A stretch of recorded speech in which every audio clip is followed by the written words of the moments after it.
Testing, testing. It's my first time going live, so let me know if you can hear my mic and not the mic from my laptop.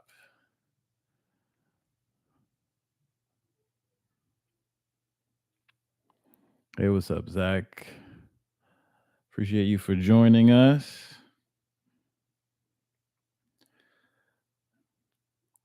I have a good topic today. Really good. Okay, cool. All right.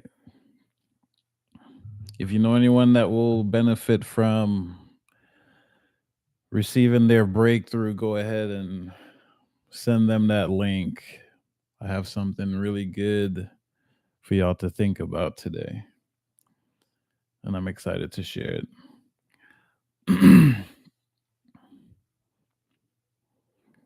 Let's see, Jay should be coming on.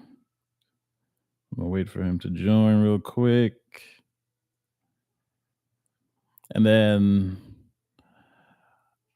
as I'm speaking, if you have any questions, you go ahead and type it in. And if it's a small circle, then we'll just tailor it for you. And then when people hear it later, they'll be able to relate to you because it's not just you that's going to be tailored to. Like a lot of it is stuff from my experience as well. Um, can you see a picture of me? Can you see my video, Zach?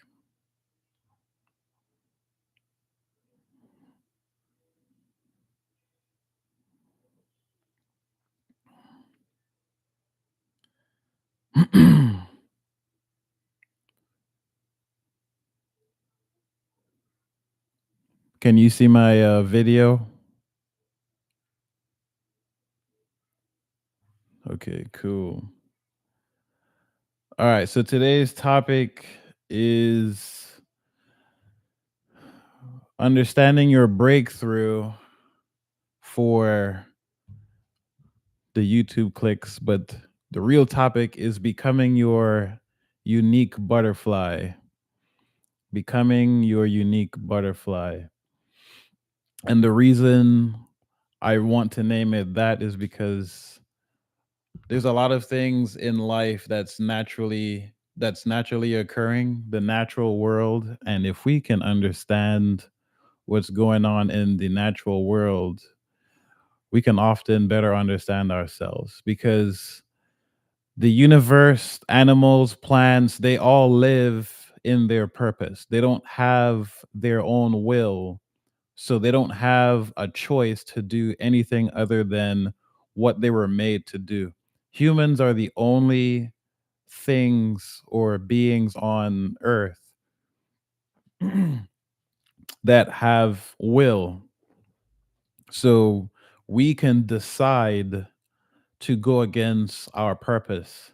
So if you can think about our cell phones, which was made to communicate and connect and all that things, if you use a cell phone as a door stopper, like that's what we do as human beings. We decide what we want to do, and usually it's because we get lost in the mix of what society is telling us to become that we go against ourselves to conform to what society is saying to become. And when we become what society said, when we buy that dream, let me be very clear, because we choose to buy that dream. When we choose to buy that dream and we actually live that life or accomplish that definition of success, most people are unhappy, and it's unhappy because we went against who our true nature was in order to either please our parents, to please our role models, or because we decided we saw someone online and thought that their lives were better than ours. And if we can just follow what they did, I can have what they have and I will be happy. And a lot of people are upset right now after buying that dream. So let's talk about the butterfly real quick, and I'm gonna use my notes so that we stay on subject. Jay, so I told Zach if there's any questions you have, go ahead and ask. If it's a small group, we can tailor it to you, and then anyone who watches it later, they'll be able to relate if they fit the same avatar. So when you think of a butterfly, the butterflies is the end state. Before a butterfly becomes a butterfly, it has a process that it has to go through. It is first a caterpillar, and while it's a caterpillar, it eats and it eats and it becomes full until eventually it becomes a cocoon, and then after a period of time in the cocoon, it then blossoms into the butterfly. But it doesn't wake up one day and decide, I want to be a butterfly. So a caterpillar can look at a butterfly and say, oh, wow, that can be me one day. And because you know that can be you one day, the variable between the butterfly that you are looking at and yourself is a process that is encapsulated in time. It's encapsulated in time, and we cannot manipulate time. That's one thing that we can't manipulate. But no matter what the caterpillar does, how it feels emotionally, how it decides to live its life, whether it decides to be happy to the point of being a butterfly or pissed off or depressed, it will experience those emotions on its way to become a butterfly because it's destined to be a butterfly. And I think that's very important, an understanding that until we all become our butterfly, there are some lessons that we will need to learn. And then there's the time aspect that we cannot avoid, that has to take place before we become a butterfly. So many of us dream and we see ourselves to be a certain person in the future, and it can be your definition of success. Your definition of success is your version of becoming a butterfly. But before you can become that person, there are lessons that you will have to learn. There are mistakes that you will have to learn. There's some heartbreaks that you will have to experience. There's some pain, there's some loss. There's so many variables that we don't know in between where we are now and who we want to be. There's so much unknown in the middle. And because many of us have the fear of the unknown, we decide to go down a rabbit hole of our interpretation of our journey. And what I will offer you is, if you can dream to be someone someday, it's because you have a knowledge of being that thing eventually. And it will make sense as we go deeper into the lesson today. Because, for example, let's say I am a virgin. I cannot miss sex because I have no idea what sex feels like. I have no idea what I may have seen someone do it, I may have heard someone experience it, but I can't have my personal interpretation on sex to figure out if I would like it or if I might not like it until I do have or participate in the act. And then I feel the emotion, I have the experience. Now I have something to attach to that event. And if I really like it, now I become addicted to it. So if you are looking for love, if you are looking for fulfillment, if you're looking for whatever feeling that you've defined as success, it's because you've felt it before in the spirit realm. And I'll get there as we move along. So when the caterpillar becomes a butterfly and it sees other caterpillars, it now has the ability to mentor, to give guidance. Like, Imagine a butterfly running into a caterpillar and it's saying, well, as the caterpillar saying, man, I can't wait to be a butterfly. Why can't I be a butterfly now? And because the butterfly has been through the events of what the caterpillar is currently going through, that butterfly can now give wisdom to this caterpillar so that it is able to become a butterfly in the best experience possible. And when I say in the best experience possible, I mean maybe by telling it what to be prepared for. Like there's going to be a time period, there's going to be work you're going to have to put in. But at least it knows that someone understands how they feel. But in order for that butterfly to give that advice, it has to go through. So the things that we go through in life, the things that we go through in life, it's because there is going to be people that we run into in the future that is going to need to hear our story in order to give that caterpillar the inspiration or the motivation to keep going. So the reason why I wanted to start off with the butterfly analogy is because now we're going to go to the Bible. And if you already know what I say about the Bible is not a book about religion. It's a book about a king and his royal family that's filled with principles in order to be successful. So I'm gonna go ahead and try and share my screen. It's my first time using these functions, which is pretty cool.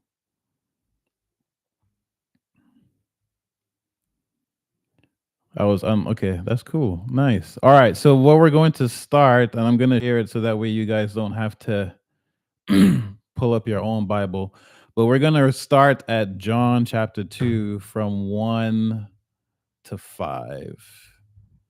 So John chapter 2. And the reason why, wait, let me make sure. Can you guys, I won't be able to see. Are you able to, you can't see it?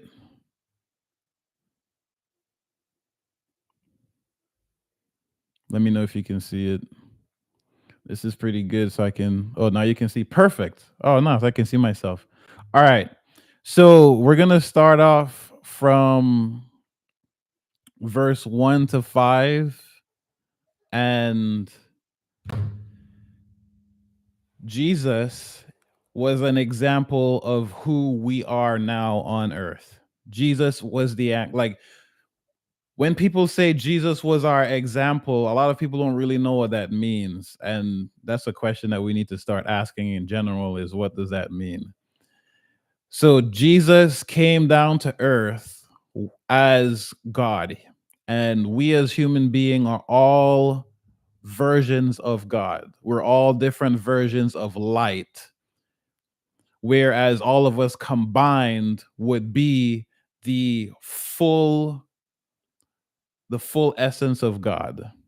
So we are many gods, and every time God had a thought, this is from our previous class in John 1:1, saying that every thought that God had, when he thought of you, whether it's you, Zach, or Jay, or me, when he thought of Keon from start to finish, when he was done with that thought, it was then manifested on earth. So just think of it like that, or just imagine every time God had a thought and he said this was good, like I just thought of Zach, and Zach is going to do XYZ, and he's going to live and impact these amount of lives. And then he says that was good. Zach then manifests on earth.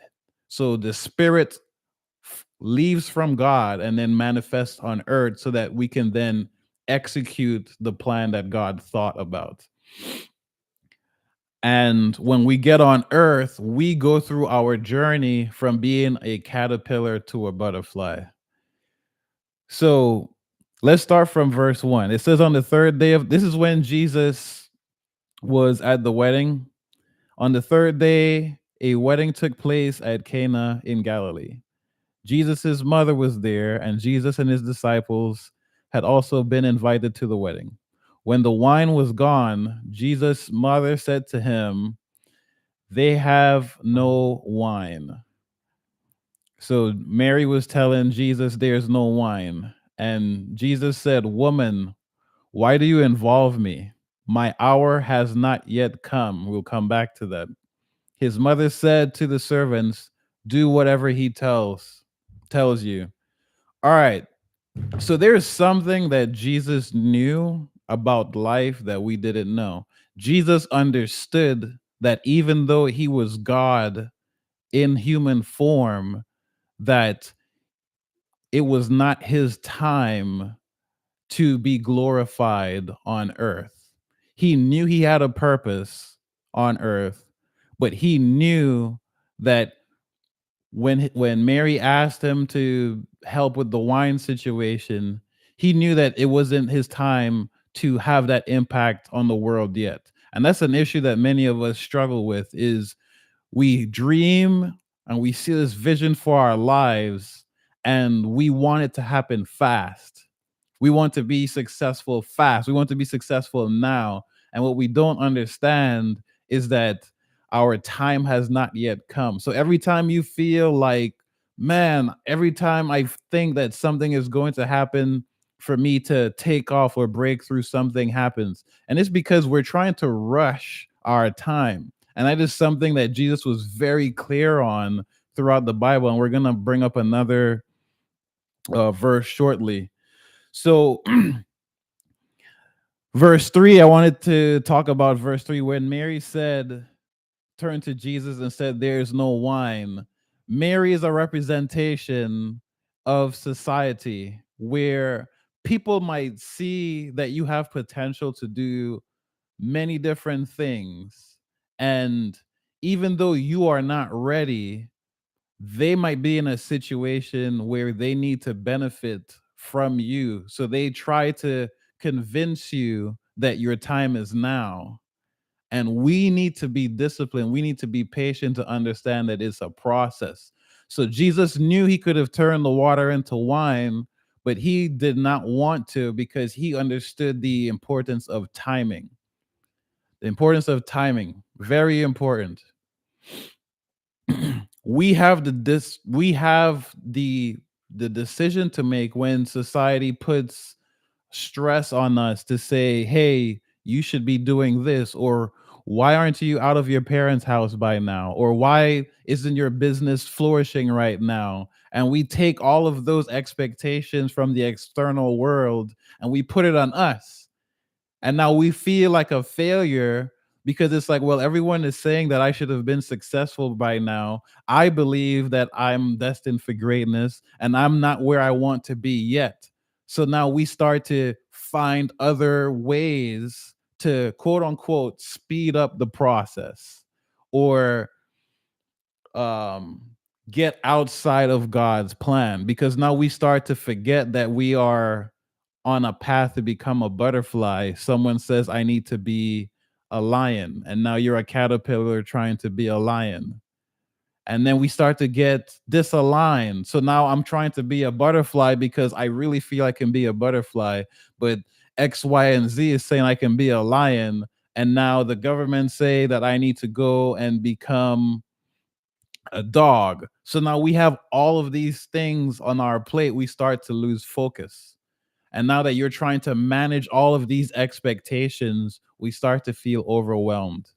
So Jesus was very clear on this. He said, "My time, my hour has not yet come." So when we went to verse 5, Mary told his disciples to do whatever he told them, because even though Jesus knew what he can do, instead of him actually doing it, he was able to influence his disciples to do it. So there's a lot of people that help others become more successful, and you're like, how is this person helping me and they're not really at that point in their lives yet? It's because that person understand that it's not my time yet, but you might be in a situation where it's your time to get out of your cocoon to be a butterfly, and I can help you get there. So We have to be very careful in this situation where sometimes if someone is not in the place where they are supposed to be, at least by God's manifestation or by God's uh what's that word I want to use? By God's plan, that we say, well, you can't help me because you're not there. But the advice that they can share with you moves you into that direction. Is because they understand that you might be ready to bloom, but my purpose, I need to take more time. If that makes sense, go ahead and put it in the chat. I just want to make sure I'm not muddying the waters. We're doing good on time. So the next scripture I want to bring up is John 7, and we're going to read verses 3 to 8. So let's do John 7, and then we're going to do 3 to 8. Okay. So this is actually so fun. I wish people would read the Bible as a book to actually learn stuff instead of having the mindset that it's a religious book. Because once you get that religious stuff out of your mind, you would realize a lot of the information that we pay to learn is actually in the book. So a little background on this verse was there was having a festival and Jesus's brothers were going, and there's a very good saying in the Bible that says a prophet is a stranger to their own hometown. So this is where our environment, our family, don't believe in your purpose. And if you get tied down into trying to please them, you might walk away from your purpose because now you're trying to please them instead of fulfill what God is telling you in your mind. And when you do become what your parents say to be, whether it's, oh, well, mom says to be a doctor because doctors run in the family, and you went to school to become a doctor when you never truly wanted to be a doctor, you still feel empty inside. So you might be successful or successful to your parents' definition of success, but you're unhappy because that is not your definition of success. So starting at verse 3, it says, Jesus' brothers said to him, leave Galilee and go to Judea so that your disciples there may see the works you do. No one who wants to become a public figure acts in the street. Since you are doing these things, show yourself to the world, for even his own brothers did not believe in him. This is so hilarious. So in English, in today's terms, Jesus's brothers did not believe he was the Messiah, despite him doing all these miracles. Imagine that. Okay, for me, it's really hard to believe because it's one thing to be successful today and make a lot of money and your parents say, okay, well, you got lucky, versus raising people from the dead, helping people who can't see, and doing all these signs and wonders and growing this audience, and your own family is still talking smack to you. That is so funny. Okay, so there was a fed so what his brother was telling him is, hey, you say you're the Messiah, right? Why don't you go down over there and do your Messiah stuff? Because if you want to be famous, you can't do it secretly. That's, at least that's what the King James version says. The King James version was saying, if you want to be public, you don't have to be, you shouldn't be, you're doing it wrong. That's what they're saying. Hey, Jesus, you're being Jesus wrong. How many people are trying to tell you how to live your life right now? They're saying, well, if you call yourself a real estate investor, you're doing it wrong. If you're in finance, then why don't you do X, Y, Z? It's because they're putting their perceptions on you. They're trying to tell you, hey, go find someone else's path. Find someone else's path to being a butterfly and do that because you don't know what you're doing. Anyways, back to the verse. Verse 6, he says, therefore, Jesus told them again, my time is not yet here. For you, any time will do. The world cannot hate you, but it hates me because I testify that its works are evil.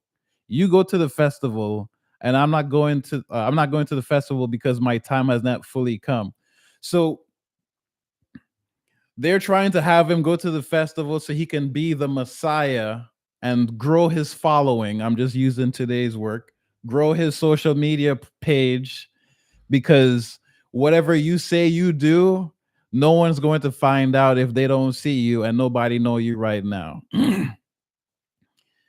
So what I find really interesting was when he said the world cannot hate you, but it hates me. When you have a message, when you reach to the point in your life where you have a message for the world, you have to be willing to have haters in your life. And it's funny when there's a lot of memes that says if you don't have any haters, it's because you're not doing anything. It's true. If everybody loves you, it's because you don't have a message yet. You're still trying to please the masses. Jesus had one message: the kingdom has arrived on earth. And that was his only message in the four gospels. The kingdom of heaven is like, the kingdom of heaven is like, the kingdom. That's all he talked about, because that was his message. His purpose was to heal and to save. So that was his skill. Jesus's skill on earth was to save. And what that meant for him was healing the sick, raising the dead, etc.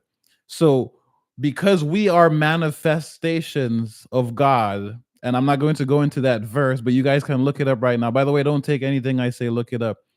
Jesus said himself, if you guys are impressed by what I'm doing, you guys are going to do way better things. He said it in plain English, and it was in red ink. What he essentially was saying is, when he dies on the cross and we all get the Holy Spirit, the things that we will be able to do on earth will be far more better than what he was performing.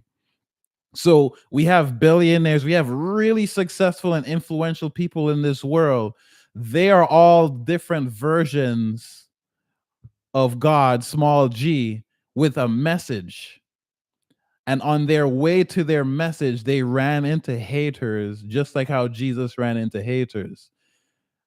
They all had their own separate path from caterpillar to butterfly. Does that make sense?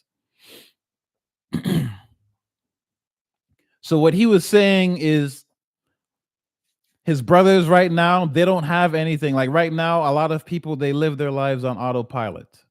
I'm just going to go to work, do what I need to do, come home, and put it on repeat. So when he told them that the world cannot hate you, what he meant was they can't hate you because you don't have your own message right now. So you can go and do what you want, you will fit in.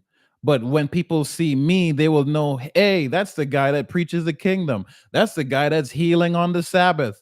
That's the guy that talks about mindset. That's the guy that's talking about real estate and investing in real estate this way versus that way.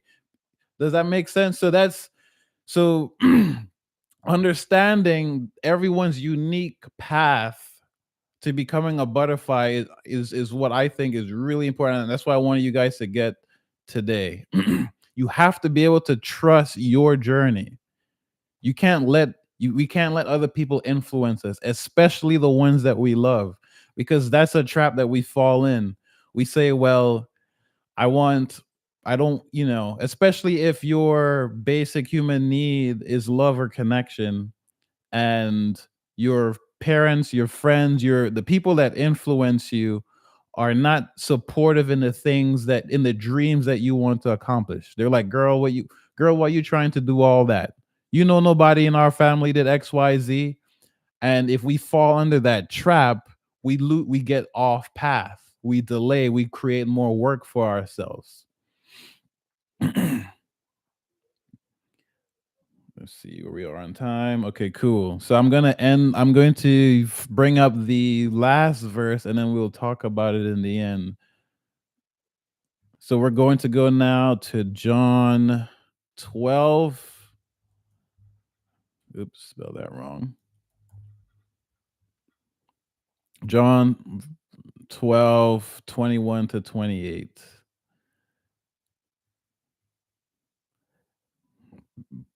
Excuse me. All right. So John 12:21 to 28. This is when Jesus announced that he was going to die, to be crucified. So verse 21, they came to Philip, who was from Bethsaida in Galilee, with a request.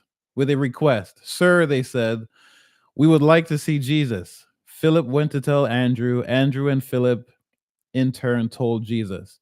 Jesus replied, the hour has come for the Son of Man to be glorified. Very truly, I tell you, unless a kernel of wheat falls to the ground and dies, it remains only a single seed. But if it dies, it produces many seeds.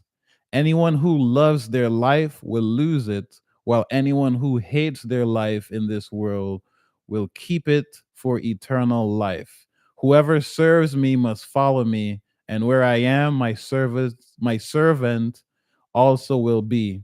My Father will honor the one who serves me. Now my soul is troubled. And what shall I say? Father, save me from this hour? No, it is for this very reason I came to this hour. Father, glorify your Son. This is really powerful. When Jesus was coming to be crucified, remember his purpose to come on earth was to die on the cross for our sins, to save us, to give us salvation. And when his time came, he knew it was going to be hard. He knew he was going to be whooped. He knew people was going to spit on him, disrespect him. He knew they were going to they were going to put the nails in his hands on his feet. And in verse 27, he explains it. He's talking to God. He says, now my soul is troubled. He is going through a dark phase. There's a lot of people that are going through a really hard time, and it's like, I know I'm close, but why is the world crashing around me? So your soul is troubled. And what he's saying right here, Father, save me. He said, what shall I say? Father, save me from this hour? No, it is for this reason I came to this hour, so that he can be glorified. We can only become glorified when we die. And that's what he says right here in verses 24, unless a kernel of wheat falls into the ground and dies, it remains only a single seed. Inside of a seed is a forest. But if you don't plant that seed will forever just remain a seed. But when you plant that seed, and how do we plant a seed? We plant a seed by putting it in the ground and we cover it with dirt. You have to isolate that seed. You go into a season where you separate. Man, I can't see. Where's Jay? Jay don't hang out with us anymore. Have anyone heard of him? Jay decided now is the time I need to find myself. So now he's not being seen by anyone. He's careful of who he lets around him, because he has now planted himself in dirt. And now he's being covered by dirt. Life is happening. And then he dies. He is crucified. But it is necessary, like the caterpillar that died to become a butterfly. It's the same process that we have to go through. But if you love yourself, in verse 25, if you love yourself more than the purpose that you were put on earth, you have your guaranteed result right here. It's saying I just lost track where I was. uh Anyone who loves their life will lose it. And when we say lose it, it's not like you're gonna die immediately. Because you have to think about it. When God told Adam and Eve that if they eat this fruit, they will surely die. Well, Adam lived to be 900 years plus, but what he meant is that you lost eternal life. And we have to remember that God lives in eternity where it's infinite. Time is infinite. So if you put yourself on a timeline where you eventually die, then God see you as death because he knows that there will be a period of time where your spirit cancels. So if we fall under the trap, the pressure of, you know what, I wanted this breakthrough, I wanted this dream, but then I decided it was too hard in my process of dying, in losing, in denying myself, in getting rid of the old me so that I can manifest into the new version of myself, to manifest into the butterfly. You end up losing your spirit. You end up losing your salvation because you took the pleasures of yourself over the purpose of God. And like what I was saying at the beginning, is we as human, we have the choice of will. So when Eve ate the fruit, Adam decided that he is going to die with his wife. He had a choice. He had a choice. So, and this is a little bit off. So it's like God, Adam did not sin. Eve was the one that sinned, but because he wanted to be with his wife, he ended up eating the fruit as well. But anyways, so when the seed dies in the dirt, it then blooms and then it becomes a tree. And once that seed becomes a tree, it bears fruit, and fruit has seeds in it, which bears more trees, which bears fruit, which bears seeds, that bears trees, that bears fruits, that bears trees. This is a principle that you know had to come from God because God is an eternal God. So everything he does is for the long term. And this is the message that I really wanted to bring through. You have to kill the old you so that the new version of you to be manifested. And the process of that happening is going to take time, it's going to take pain and sorrow. Jesus says, pick up your cross and follow me. He is guaranteeing us a hard life, but he also said he is going to help us. Yea, though I walk through the valley of the shadow of death, I will fear no evil, for thou art with me. He is with us, even especially in the hard times, because that's when God shows up and then our life changes. We become a butterfly. And then the world says, how did you go from becoming a caterpillar, a big, fat, ugly caterpillar, into this beautiful butterfly? And your response will be, I don't know. It could have only been by the love of God. And that is where God is glorified in the end. So I went a little bit over, and but I hope this was pretty good. Let me know what you guys think about that in the comments. If there's anything that we wanted to more clarification on. But I think this message is, there's a lot of entrepreneurs, a lot of ambitious people in the world who are on the right path to becoming their version of a butterfly. And because we are in a world filled with distractions, it is really easy to lose sight. It's really easy to be manipulated. It's really easy to say, well, my life is hard. Let me find someone who seems to be doing good so that I can follow them and just live my life like that, which is a disappointment to God. So I want you guys to take this and let it marinate. I want to share my love to you all, saying that you are on the right path, and especially for you that are in here, I am continuing to watch you all bloom in your process, and it's beautiful.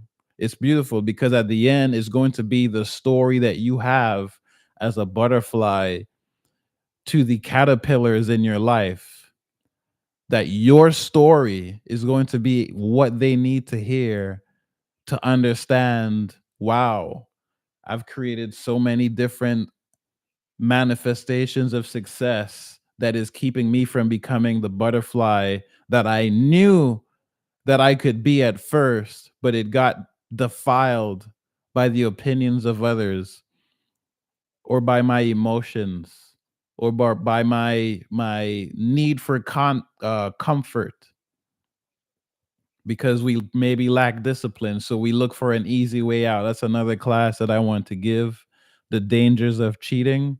I think that's going to be a really good class about cheaters and why people who have a cheating mentality never seem to make it. But I'm going to end it here just to stay on topic and see y'all next week.